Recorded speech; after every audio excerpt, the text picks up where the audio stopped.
How to Climb to the Peak of Life and Life. Siafang. March 1, 2016. Translation edited by Chinyu. Using the most advanced scientific technology, along with abundant facts and data, scientists have quantified the peak of life and life as a vibrational frequency of 1000, or a consciousness energy level of 1000. In other words, if your consciousness energy level reaches 1000, it indicates that you have climbed to the peak of life and life. The energy level of consciousness ranges from a minimum of 1 to a maximum of 1000. Research shows that the vast majority of humans have energy levels below 200. Only 0.04 of the global population reach an energy level of 500, and only 1 in 10 million reaches 600. Dr. Hawkins personally observed the only person with an energy level of 700, which was Mother Teresa.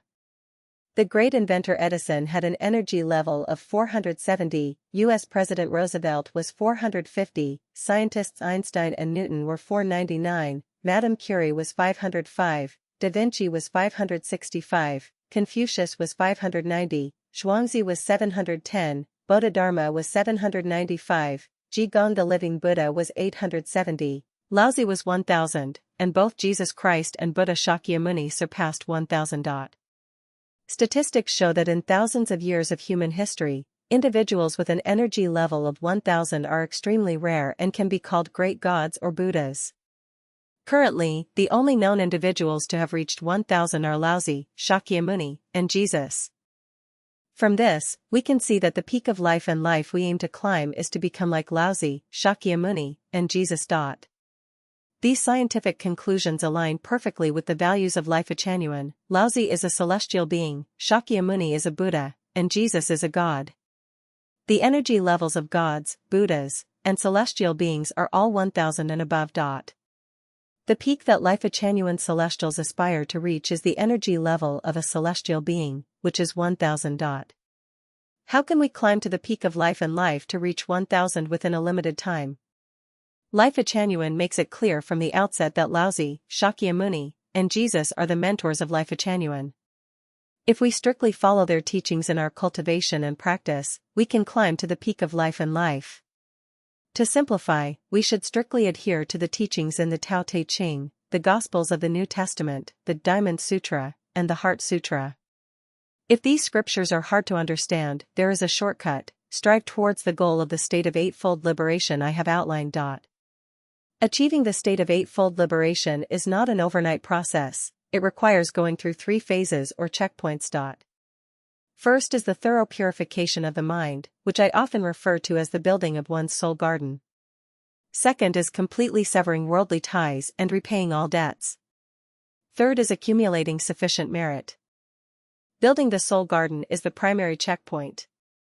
Without passing this, it is difficult to reach even an energy level of 300, let alone 1000. The primary task in building the soul garden is to clear out the weeds and poisonous plants in it, such as jealousy, resentment, comparison, anger, meanness, hatred, fury, indignation, hatred, revenge, selfishness, greed, possession, control, laziness, sorrow, sadness, guilt, shame, contempt, fear, cowardice, passivity, negativity, pessimism, arrogance, pride, cynicism, conflict, debate, desire, and so on. Without thoroughly eliminating these, one's vibrational frequency will hover below 200. For example, the energy level of shame is 20, guilt is 30, apathy is 50, grief is 75, fear is 100, desire is 125, anger is 150, and pride is 175. All these mental states have energy levels below 200.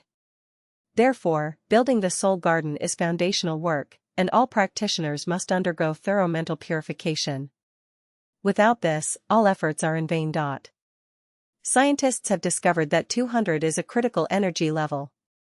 Levels below 200 carry negative energy and are prone to illness, levels above 200 carry positive energy and are free from illness. So, to avoid illness, one must strive to raise their vibrational frequency above 200. The energy level of love is 500, joy is 540, and peace and happiness is 600. Thus, by maintaining a state of constant joy, peace, happiness, and love, one can quickly raise their vibrational frequency and increase their energy level. Debt and worldly ties are the second checkpoint in climbing to the peak of life and life. Debt entanglements and deep worldly ties prevent one from feeling peaceful and joyous, and they cannot escape the gravitational pull of life. Therefore, to raise one's energy level, one must repay all past debts and completely sever worldly ties. Merit is the third checkpoint to reach an energy level of 1000. Without merit, one can never reach the state of eightfold liberation, nor the peak. Hence, one must selflessly contribute, always give more than they take, perform acts of charity without seeking reward, and accumulate treasures in heaven. Over time, everything will naturally fall into place when the conditions are ripe, like fruit that ripens and falls naturally. In passing these three checkpoints, there are countless methods. As long as the methods are appropriate, climbing to the peak of life and life is not a problem.